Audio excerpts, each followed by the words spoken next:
Thank you so much आप लोगों को कि इतनी देर किसी को बैठ के सुनना सबसे बड़ी बात ये होती है, क्योंकि जब वहाँ पे हम बैठ के किसी को सुनते हैं तो उतना पेशेंस रखना पड़ता है, ये मुझे लगता है। और एक्चुअली मैं 26 साल की हूँ। 2011 में चलती ट्रेन से मुझे कुछ बदमाशों ने, मैं वॉलीबॉल चैंपियन भी रह चुकी हूँ, 2011 में चलती ट्रेन से मुझे बदमाशों ने एक गोल्ड चेन पहनी थी, चलती ट्रेन से मुझे उठा के बाहर फेंक दिया था। लखनऊ से दिल्ली आ रही थी मैं।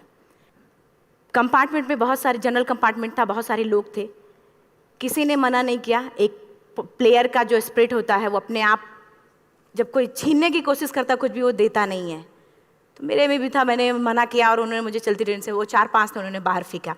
दुर्भाग्य ये था कि उसी समय दूसरी ट्रैक से ट्रेन आई और मैं उस ट्रेन में टकराई, फिर नीचे गिरी। दोनों ट्रेनें निकल गईं।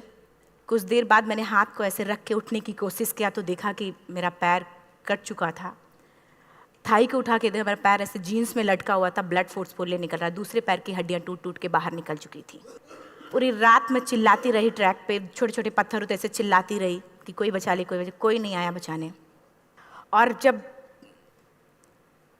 पूरी रात चिल्लाते चिल्लाते इतना कि मुझे दिखाई भी देना बंद हो गया। जब ट्रेन आता था तो वाइब्रेट होता था। इतना ही नहीं, फ्री का इनविटेशन भी लोगों को मिल गया था, कुछ लोगों को। ट्रैक पे आपने ट्रेन की ट्रैक पे छोटे छोटे चूहे देखे होंगे, मेरे कटे हुए पैर पे आग के मेरे पैर कुतर रहे थे। मैं ब्रेन कॉन्शियस मेरा पूरा काम कर रहा था मेरे, लेकिन बॉडी में कोई भी मूवमेंट नहीं था। पूरे पल में वही चीज़ें सोच कि कैसे मैं अपने आप को कैसे बचा पाऊँ। लेकिन करीब पूरी रात ऐसे बीता। सुबह गांव वालों ने मुझे बरेली डिस्ट्रिक्ट हॉस्पिटल यूपी में है, वहाँ पे हुआ था ये। सुबह गांव वालों ने मुझे उठाया, डिस्ट्रिक्ट हॉस्पिटल ले जाके रखा। तो फार्मासिस्ट, डॉक्टर, सीएम, जितने लोग थे आपस में बातें कर रहे, अरे हमारे पास तो एनेस्थीसिया नहीं है, ब्लड नहीं है, इसका इलाज शुरू करें तो हम कैसे करें।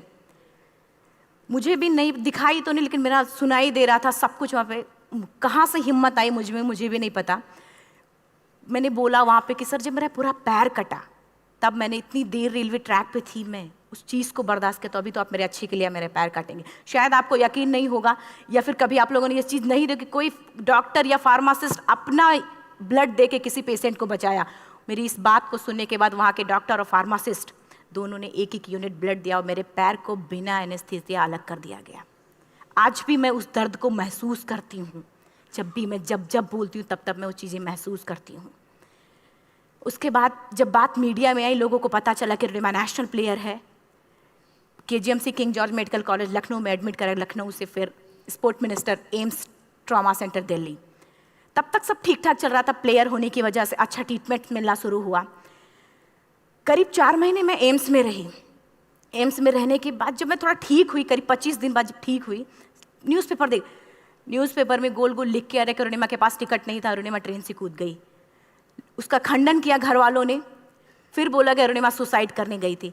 जिस लड़की का शरीर का एक अंग कट चुका, पूरी जिंदगी का पता नहीं कि व्हील चेयर है, बैसाखी, या पता, यहाँ तक कि मेरे स्पाइन में 3 फ्रैक्चर था, मुझे ये भी नहीं पता था कि मैं बेड से उठ भी पाऊंगी कि नहीं। अंदाजा लगाया जा सकता, सिर्फ अंदाजा लगाया जा सकता है कि उसकी दिलो दिमाग पे क्या चल रहा होगा, उस परिवार की क्या स्थिति रही होगी जब जिस परिवार की एक यंग एज लड़की का इस तरीके का सिचुएशन हुआ हो। फिर भी कहते हैं कि जहाँ चाह होती वहाँ राह मिली जाती है।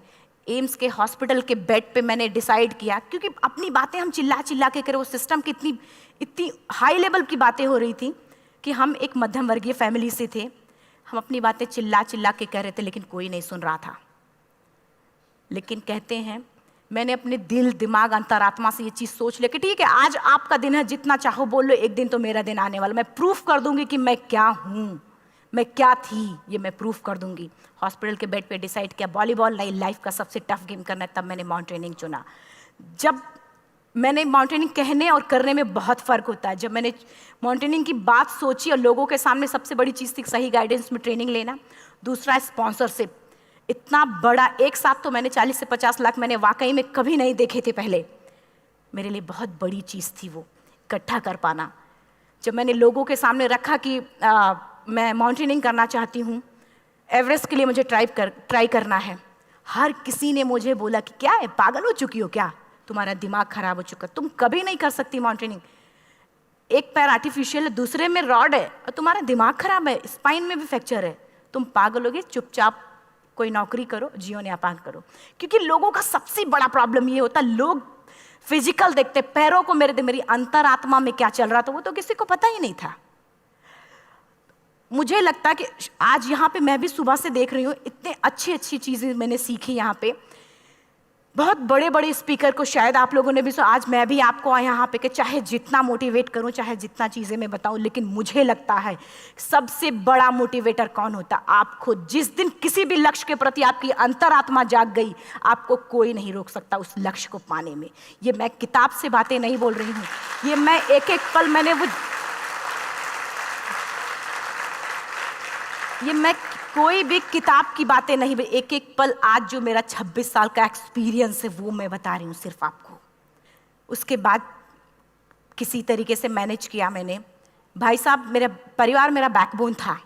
परिवार ने मुझे, भाई साहब ने मुझे कहा कि मैडम बछेंद्री पाल जिन्होंने 1984 में एवरेस्ट समिट किया, उनसे मिलते हैं, वो जरूर कुछ ना कुछ करेंगे। हॉस्पिटल से निकलने के बाद मेरे राइट लेग में स्टिचेस लगी थी। मैंने डायरेक्टली घर जाने की बजाय, जब लोग ये सोचते हैं कि मुझे अपना जीवन यापन कैसे करना है, जब लोग ये सोचते हैं कि मुझे अपनी ज़िंदगी के मेरे दिमाग में सिर्फ 2 चीज़ें चल रही थी, मुझे इनका जवाब कैसे देना है और एवरेस्ट समिट कैसे करना है। फर्स्ट तुरंत गए बछेंद्री मैम के पास। जब मिले, मैम ने फर्स्ट टाइम जब मुझे देखा तो उन्होंने कहा, अरुणिमा, उनकी आंखों में आंसू आ गए। उन्होंने बोला, अरुणिमा, तूने ऐसी हालात में एवरेस्ट जैसे दुरूह पहाड़ के बारे में सोचा तो तूने अपने अंदर तो एवरेस्ट फतह कर लिया, अब तो सिर्फ लोगों के लिए। मेरे परिवार को छोड़ के बाहर की पहली ऐसी महिला थी जिन्होंने मुझ पे भरोसा किया था कि हाँ अरुणिमा, तुम कर सकती हो। मेरे लिए वही बहुत बड़ी चीज़ थी। प्लानिंग भी कर ली, मैम भी मिल गई, सब हो गया। लेकिन जब उतरते हैं फील्ड में तब पता चलता कि हम क्या हैं। रोड हेड से मैं पहुंच गई। मैडम ने कहा कि ठीक है, तुम्हारे कहने, तुम्हारे सोचने से कुछ नहीं होगा अरुणिमा, प्रूफ करो कि कर सकती हो। मैंने कहा बस एक मौका चाहिए मुझे। वाकई में जब मैं माउंटेन में पहुंची, रोड हेड से बेस कैंप लोगों को 2 मिनट लगता था, मुझे 3-3 घंटे लगते थे, क्योंकि मेरे राइट लेग की हड्डियां भी नहीं जुड़ी थी। लेफ्ट मेरा आर्टिफिशियल लग चुका था, लेकिन स्टंप एकदम रेड, उसका मतलब घाव एकदम नए थे। मैं अगर पैर रखती थी तो मेरे पैर से जोर से अगर दबा देती थी तो पैर से मेरे ब्लड आने लगता था। सारे लोग नॉर्मल थे वहाँ पे। हर कोई ये बोलता कि एक पीक के लिए जाते थे तो हर कोई मुझे ये बोलता कि अरुणिमा, तुम धीरे धीरे आओ। मेरे दिमाग में हर बार यही बात चलती थी कि क्या है, मैंने एवरेस्ट का प्लान किया, मैं इनके बराबर भी नहीं चल पा रही हूँ। खुद से संकल्प लिया कि कोई बात नहीं, एक दिन ऐसा आएगा कि मैं इनसे पहले जाऊँगी। और आपको शायद यकीन ना हो, आने वाले 8 महीने बाद पूरा का पूरा वेट उठा के बेस कैंप से साथ निकलते और टॉप पे पहले पहुंचते। ऐसे करके देखते थे कि अरे ये लोग तो पीछे। खुशी होती थी। उससे भी ज़्यादा मुझे खुशी तब होना शुरू हुआ जब वो सारे लोग आके मुझसे ये पूछते, मैडम खाते क्या हो, बता दो, पैर नहीं है फिर भी कैसे चलते हो। उसके बाद पूरा मुझे स्पॉन्सरशिप मिला। मैं जब एवरेस्ट के लिए गई, मेरे लिए सबसे बड़ा, एवरेस्ट की जर्नी में मेरे सबसे बड़ा चैलेंज यही था कि दूसरे को समझा पाना। मैं नहीं समझा पाती कि भाई मैं कर सकती हूँ। जब मैं एवरेस्ट के लिए गई, शेरपा होता, शेरपा को जब ये बात पता चला कि मेरा प्रोस्थेटिक लेग है, आर्टिफिशियल लेग है, दूसरे में रॉड, बोला नहीं ले जा सकता, इसकी वजह से तो मेरी भी जान जाएगी। मैडम ने, हमने सबने कन्विंस किया किसी तरीके से। मन वाकई में जो टीवी में हम और उसमें फोटोज़ में देखते हैं, ब्लू और ग्रीन आइस, हिला देने वाला होता। जितना सुंदर दिखता उतना ही हिला देने वाला होता। जब मैं हमारे ग्रुप में 6 लोग थे, रॉकी एरिया तक मैं सबसे पहले थी, लेकिन जैसे ही मैं ग्रीन और ब्लू आइस में गई, मेरा आर्टिफिशियल लेग स्लिप कर जाता था। फ्रंट पॉइंटिंग से, जब मैं फ्रंट क्रैम्पोन से फ्रंट पॉइंटिंग मारती थी, लेफ्ट से पेन होता था तब भी करते, लेकिन आर्टिफिशियल जैसे फ्रंट पॉइंटिंग मूव हो जाता, मेरा पैर ही मूव हो जाता था। शेरपा मुझे बोला नहीं हो सकता अरुणिमा, ज़बरदस्ती मत करो। मैंने कहा कुछ नहीं, ये मेरा पैर है, मैं जानती हूँ कैसे चलेगा। फाइनली 1, 2 बार, 3 बार करने, 4 बार, 5 बार होल्ड हो जाता था। आइस थोड़ा टूट के निकलता था तो मैं वहाँ पैर रख के जाती थी। कैंप 3 तक ठीक था, प्रॉपर एक्लेमेटाइज किया अपने आप। कैंप 3 तक जनरली गए। बात जब कैंप 3 के ऊपर की होती है, साउथ कोल समिट, अच्छे माउंटेनियर, अच्छे दिलेर के हौसले धरे के धरे तब रह जाते हैं जब अपनी आंखों के सामने किसी को मरता देखता है, और दिमाग में बात, जब जिसको डिसीजन मेकिंग, और जब दिमाग में बातें जब ये आने लगती हैं कि अरे जिस चीज़ के लिए हम जा रहे हैं उसी चीज़ के लिए आदमी मर रहा है, इसी चीज़ के लोग लिए मर चुके हैं। रात में क्लाइंबिंग, ज़्यादा से ज़्यादा माउंटेनिंग रात में की जाती है क्योंकि वेदर शांत होता है। जब मैं रात में निकली साउथ कोल से, कैंप 4 से, मेरी हेडलाइट जिधर ही हेडलाइट जा रही थी उधर ही डेड बॉडीज़ मुझे नज़र आ रही थी। मेरे रोंगटे खड़े हो रहे थे, मुझे समझ में नहीं आ रहा था कि मैं करूं तो क्या करूं। इतना ही नहीं, मैं जिस रोप में थी उसी रोप में जब मैं आगे जा रही हूँ और एक बांग्लादेशी, उनका हाथ हल्का हल्का ऐसे हिल रहा, मुंह से आवाज़ आ रही थी। मैं एक्सप्लेन नहीं कर सकती मुझे कितना डर लग रहा था। बार बार ये बार बार मन में आती, इसका ऑक्सीजन खत्म हुआ है, ये मर चुका है लास्ट सिचुएशन में, और हम कुछ नहीं कर पा रहे हैं, क्या करें। उसके बाद मैंने 10 से 15 मिनट सिर्फ मैं वहाँ खड़ी रही। मैंने सिर्फ इतना बोला कि अगर आप सभी में से सभी ने एवरेस्ट सबमिट कर लिया तब तो ठीक है, अगर नहीं सबमिट किया है मैं सबके लिए एवरेस्ट सबमिट करूँगी और जिंदा वापस जाऊँगी। क्योंकि जैसा हम सोचते हैं हमारी बॉडी उसी तरीके से जनरेट करना शुरू करती है।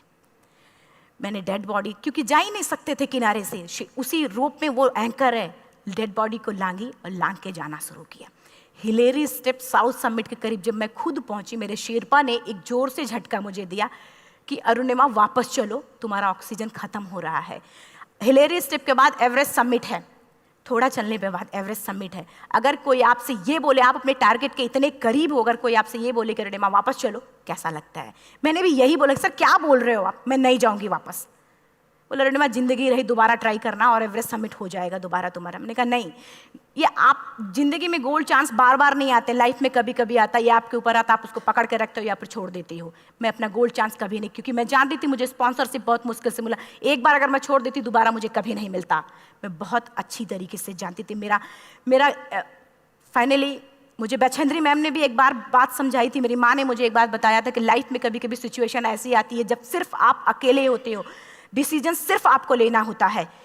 जहाँ पे भी होना, खड़े होकर हल्का सा पीछे मुड़कर देखना और ये सोचना कि आप एक एक कदम चल के यहाँ तक पहुँचे हो, सिर्फ अपना एक कदम आगे बढ़ाना, तुम देखना कुछ देर बाद तुम टॉप पे होगी। मेरे दिमाग में उनकी बातें वीडियो की तरह चल रही थी और सिर्फ एवरेस्ट का टॉप चल रहा था। मैंने शेरपा को पहले कन्विंस करने की कोशिश की कि भाई चल, कुछ नहीं होगा भाई चल। फाइनली जब वो नहीं माना, मैंने एक कदम आगे बढ़ाया, डिसीजन लिया कि नहीं जाना ही जाना है। आगे बढ़े, करीब 1 से 1.5 घंटे बाद मैं टॉप पे थी। और इतना ही नहीं, आज भी मैं जितनी बार बोलती हूँ उतनी बार मैं महसूस करती हूँ, मेरे रोंगटे खड़े हो जाते हैं, मेरा दोनों हाथ ऊपर करके जोर जोर चिल्लाने का मन कर रहा, कितनी जोर से चिल्लाऊं कि सबको बता दूं कि आज मैं टॉप ऑफ द वर्ल्ड पे हूं। उन लोगों को बता दूं जो लोग ये सोचते हैं, लड़की, दूसरे विकलांग, तीसरे मिडिल क्लास में, जो लोग एक बार हार के फिर दोबारा लड़ना नहीं चाहते, जो लोग हारने के बाद सोचते हैं कि हम दोबारा कुछ कर नहीं सकते, उन लोगों को मैं चिल्ला चिल्ला के टॉप से बताना चाहती थी कि नहीं, आप सब कुछ कर सकते हो, सिर्फ एक सोच की विकलांगता, हैंडीकैप आदमी यहाँ से होता है, यहाँ से नहीं। अगर यहाँ से जो आदमी विकलांग है तो नॉर्मल आदमी भी विकलांग है, जो अगर यहाँ से विकलांग है। चिल्ला चिल्ला के मैं बताना चाहती थी। मैंने शेरपा से कहा कि आप एक फ़ोटो खींच लो, क्योंकि सारे लोग फ़ोटो, अपना नेशनल फ्लैग का जो वैल्यू होती है ना, वो जो हम कहीं बाहर होते हैं तो पता चलता है। मुझे भी बहुत खुशी हो रही थी, फ्लैग को हग किया और बोला फ़ोटो खींचो। बोला पागल हो गई है, तेरा ऑक्सीजन कभी भी ख़त्म हो जाएगा, नीचे चल। नहीं, फ़ोटो खींच लो। फ़ोटो खींचा उसने। वो तो अगली बार इतना तेज गुस्सा हुआ, मैंने उसको बोला कि भाई वीडियो भी बना ले। 8848 की हाइट पे ऑक्सीजन खत्म हो रहा है, आज हम भी हंस रहे हैं आप लोगों के साथ क्योंकि यहाँ पूरा ऑक्सीजन है। और 8848 की हाइट पे जब मुझे शेरपा, कोई भी शेरपा को बोलेगा भाई वीडियो बना, तो परेशान हो जाएगा, पागल हो चुकी, कि तुम मर जाए, यहाँ मैं जा रहा हूँ नीचे। मैंने कहा नहीं, कुछ नहीं होगा, आप बनाओ वीडियो। किसी तरीके से मैं 4-5 पेयर बैटरी रख के लेके गई कि डिस्पोजल कैमरा, एक अलग कैमरा, कि मतलब एक नहीं काम करेगा तो दूसरा करेगा, प्रॉपर प्लानिंग से। शायद आप लोग भी सोचो कि वाकई में लड़की को इतना बड़ा रिस्क लेने की क्या जरूरत थी, कि जिंदगी कभी भी जा सकती थी इसकी। लेकिन मैंने वो रिस्क लिया क्यों? क्योंकि मैं चाहती थी, कहीं ना कहीं से मेरे भी दिमाग में ये बात आ चुका था कि मैं जिंदा वापस ना जाऊं। मैं चाहती थी कि अगर मैं जिंदा ना जाऊं तो ये वीडियो मेरे इंडिया शेरपा से मैंने यही बात बोली, ये वीडियो अगर मैं जिंदा नहीं जाती हूँ, ये वीडियो मेरे इंडिया पहुँचा देना, मेरे यूथ तक चला जाएगा। क्योंकि मैं चाहती थी कि 11 अप्रैल 2011 को मेरा एक्सीडेंट हुआ, 21 मई 2013 10:55 पे मैं टॉप ऑफ द वर्ल्ड पे थी। ऑलमोस्ट 1 से 2 साल के अंदर कैसे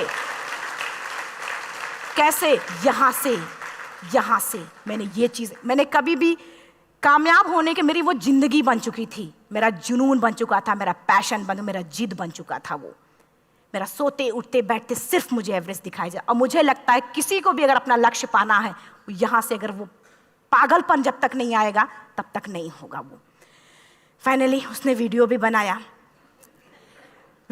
आप बोल रहे फटाफट अरुणिमा नीचे भागो। जब मैं टॉप पे थी तो कुछ लोग और भी थे, लेकिन 10:55 पे मैंने एवरेस्ट समिट, 11 बजे के बाद अगर कोई अटैम्प्ट करने की कोशिश करता है उसको सुसाइड अटैम्प्ट बोलते हैं। जैसे ही मैं नीचे चलना शुरू की, मैंने कहा भाई हाँ चल नीचे चलते हैं। ज़्यादा से ज़्यादा मौतें नीचे आते वक्त होती हैं एवरेस्ट पे। जब मैं नीचे आ रही हूँ, थोड़ा दूर ही मैं नीचे चली थी, मेरा ऑक्सीजन पूरी तरीके से ख़त्म।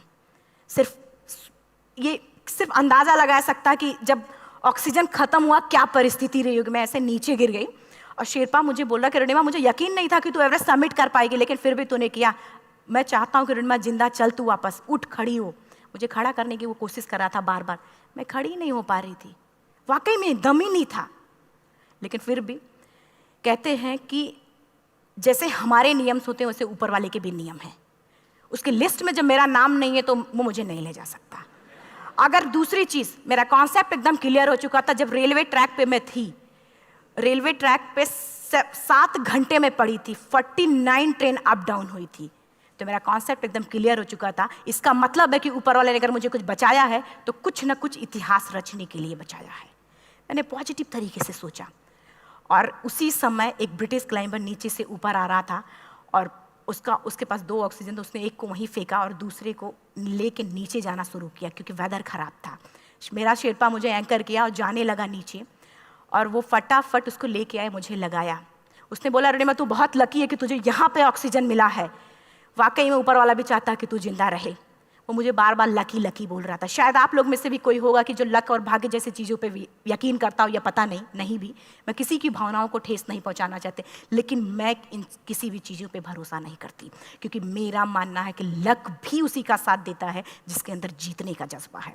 अगर आपके अंदर जीतने का जज्बा नहीं है, चारों तरफ सिर्फ बहाने होते हैं, सिर्फ बहाने, इतना सारा एक्सक्यूज़ होता है। शायद मैं भी अगर वापस आ गई होती तो मैं बोल देती मेरा ऑक्सीजन खत्म है, कोई मुझसे पूछने, ना बछेंद्री मन, ना मेरा परिवार, कोई भी मुझे पूछने नहीं आता। लेकिन क्या कभी मैं अपने आप को समझा पाती? कभी नहीं। फाइनली जो भी था, लक भाग्य किस्मत में नीचे आ रही थी, बहुत खुश थी। माउंटेन, डेड बॉडीज, मेरा शेरपा, ये लोग थे। मैं किसी से शेयर भी नहीं कर पा रही थी कि अरे मैंने एवरेस्ट सबमिट किया, किसी से शेयर भी नहीं कर पा रहे थे। फटाफट मैंने नीचे हील मार के, हम ऐसे हील मार के नीचे आ रहे थे। एकाएक मेरा प्रोस्थेटिक लेग, पूरा का पूरा लेग ही निकल गया। -60 डिग्री तक टेम्परेचर डाउन हो जाता है एवरेस्ट पे। मेरा हाथ वगैरह ये सब ऐसे मूवमेंट, ऐसे मुड़ नहीं रहा था, ब्लड निकलने लगा था, ये सब यहाँ था। मुझे शेरपा से मैं बोल रही हूँ कि ऑलरेडी मेरा पैर कटा हुआ है, अगर दिमाग में ये बात है कि मेरा हाथ भी काटना पड़ेगा, कैसा लगेगा मेरा दिमाग। क्योंकि ये ऐसा मूवमेंट, रेड 3 स्टेज होती हैं। रेड मेरा हो चुका था, रेड, ब्लैक, ब्लू, ब्लैक हो तो काटना पड़ेगा। तो बार बार मैं बोल रही हूँ शेरपा से कि भाई हाथ मेरा कुछ हो रहा है, इसमें मूवमेंट नहीं हो रहा है, यहाँ सबसे ब्लड हो रहा है। बोला अरुणिमा कुछ नहीं, जितना नीचे जाएंगे उतना अच्छा होगा। प्रोस्थेटिक लेग मेरा निकल चुका है, मैं रुकी हूँ, मेरा ऑक्सीजन चल रहा, बड़े मुश्किल से लक भाग्य किस्मत जो भी था मुझे मिला था। शेरपा मेरे आगे है, लास्ट मोमेंट तक वो मुझे बोलेगा, अगर वो मैं नहीं चलती वो मुझे छोड़ के चला जाए। गलती उसकी भी नहीं होती, क्योंकि वो क्या करे, क्लाइंबर की वजह से या तो अपनी जान वो भी दी, गलती उसकी भी नहीं है। लास्ट में मेरी आंखों से आंसू निकलने लगा। मैंने सोचा क्या करूं अब, रोने अपने आप आंसू ने कहीं ना कहीं से आ ही जाता है। दूसरे पल मुझे समझ में आ गया कि रोने धोने से कुछ नहीं होगा। मैंने आंसू को पोंछा और रोप, जो मेरी रोप थी, रोप को पकड़ा, दूसरे हाथ से आर्टिफिशियल लेग को, पैर को घसीट के चलना शुरू हो गया, क्योंकि मेरे पास यही था।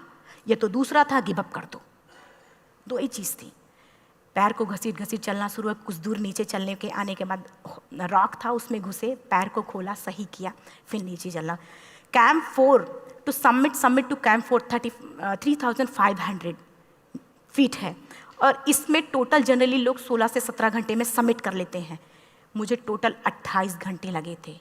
हर माउंटेनियर, चाहे बाहर का या फिर इंडिया का, हर किसी ने ये मान लिया था कि अरुणिमा जिंदा वापस नहीं आएंगी। हर किसी ने ये चीज़ मान लिया था।